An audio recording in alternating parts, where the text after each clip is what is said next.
ਭਾਈ ਸਾਹਿਬ ਮੇਰੇ ਨਾਲ ਅਕਸਰ ਅਮੋਰੇ ਦੀ ਤਕਲੀਫ ਰਹਿੰਦੀ, ਅੱਛਾ। ਜਿੰਦੇ ਨਾਲ ਮੇਰੀ ਹੱਡੀ ਵੀ ਤਕਰੀਬਨ ਬਾਹਰ ਆਈ। ਹਾਂ। ਤੇ ਇਹਦੀ ਇੰਨੀ ਕੋਈ ਤਕਲੀਫ ਰਹਿੰਦੀ ਕਿ ਮੈਂ ਮਾੜਾ ਜਿਹਾ ਕੋਈ ਵਜ਼ਨੀ ਕੰਮ ਕਰਨਾ ਨਾ, ਕਿਹੜੀ ਜਗ੍ਹਾ ਤੇ? ਇਸ ਜਗ੍ਹਾ ਤੇ? ਇਸ ਜਗ੍ਹਾ ਤੇ ਬਿਲਕੁਲ ਅੱਛਾ। ਵਜ਼ਨੀ ਮਾੜਾ ਜਿਹਾ ਵੀ ਕੰਮ ਕਰਨਾ ਤੇ ਹੂੰ ਮੈਂ ਬਹਿ ਜਾਣਾ। ਹੂੰ ਤੇ ਟੀਕਾ ਟੂਕਾ ਅਗਰ ਲਵਾਵਾਂ, ਕੋਈ ਦਵਾਈ ਲਵਾਂ, ਕੋਈ ਗੋਲੀ ਖਾਵਾਂ ਤੇ ਹੂੰ ਵਕਤੀ ਤੌਰ ਆਰਾਮ ਹੈ। ਹੂੰ ਵਕਤੀ ਤੌਰ ਤੋਂ ਬਾਅਦ ਕੋਈ ਆਰਾਮ ਨਹੀਂ। ਹੂੰ ਫਿਰ ਆਹ ਲੱਤਾਂ ਬਾਹਾਂ ਦੀ ਹੱਡੀਆਂ ਚਾੜਦੇ ਨੇ, ਗੋਡਿਆਂ ਦੀ ਹੱਡੀਆਂ ਚਾੜਦੀਆਂ। ਹੂੰ ਉਹ ਮੈਂ ਤਕਰੀਬਨ ਹਰ ਜਗ੍ਹਾ ਤੇ ਪਹੁੰਚਿਆ। ਹੂੰ ਉਹ ਉਹਨਾਂ ਕਰੰਟ ਉਹਨਾਂ ਦਾ ਨਹੀਂ, ਔਰ ਜਿਸਮ ਦੀ ਤਕਲੀਫ ਦਾ ਨਹੀਂ, ਜਿੰਨਾ ਉਹਨਾਂ ਦੇ ਜ਼ੁਬਾਨ ਨਾਲ ਹੁੰਦਾ ਹੈ।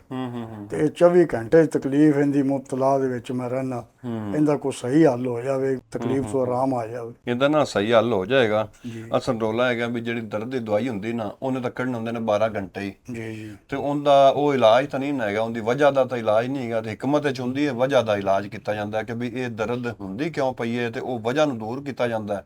ਇਹ ਹੀ ਸਾਡਾ ਇਲਾਜ ਹੈ, ਦੇਸੀ ਤਰੀਕਾ ਜਿਹੜਾ ਹੈਗਾ।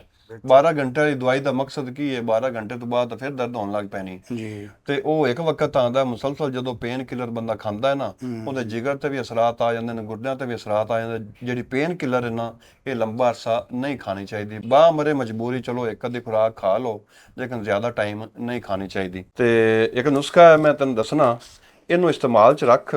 ਰਾਤ ਨੂੰ ਨਾ ਰੋਗਨ ਜ਼ੈਤੂਨ ਦੀ ਨਾ ਮਾਲਿਸ਼ ਕਰਕੇ ਸੌਣਾ ਕਰਨਾ ਰੋਜ਼ਾਨਾ। ਠੀਕ ਹੈ ਥੱਲੇ ਨੂੰ ਕਰਨੀ ਐਸਤਾ ਐਸਤਾ, ਚੰਗੀ ਦਬਾ ਕੇ ਨਹੀਂ ਕਰਨੀ, ਐਸਤਾ ਐਸਤਾ ਮਾਲਿਸ਼ ਕਰਨੀ ਹੈ। ਜੀ ਤੇ ਜਿਹੜਾ ਨੁਸਖਾ ਹੈ, ਇਹਨੂੰ ਨਾ ਮੁਸਲਸਲ ਖਾਂਦੇ ਰਹਿਣਾ, ਮਹੀਨਾ ਡੇਢ ਮਹੀਨਾ। ਇਹਦਾ ਕੋਈ ਸਾਈਡ ਇਫੈਕਟ ਨਹੀਂ, ਕੋਈ ਇਹਦੇ ਚ ਪੇਨ ਕਿਲਰ ਆਰਜ਼ੀ ਜਿਹੜੀ ਡਾਇਕਲੋ ਵਗੈਰਾ ਕੋਈ ਐਸੀ ਚੀਜ਼ ਨਹੀਂ ਹੈ ਵੀ ਜਿਹਦੇ ਨਾਲ ਤੇਰੇ ਜਿਸਮ ਦੇ ਹੋਰ ਕਿਸੇ ਸ਼ਹਿਰ ਨੂੰ ਨੁਕਸਾਨ ਦੇਵੇ, ਜਿਗਰ ਨੂੰ ਨੁਕਸਾਨ ਦੇਵੇ ਜਾਂ ਗੁਰਦੇ ਨੂੰ ਨੁਕਸਾਨ ਦੇਵੇ। ਆਰਜ਼ੀ ਕੋਈ ਸ਼ੈ ਨਹੀਂ ਗੀ।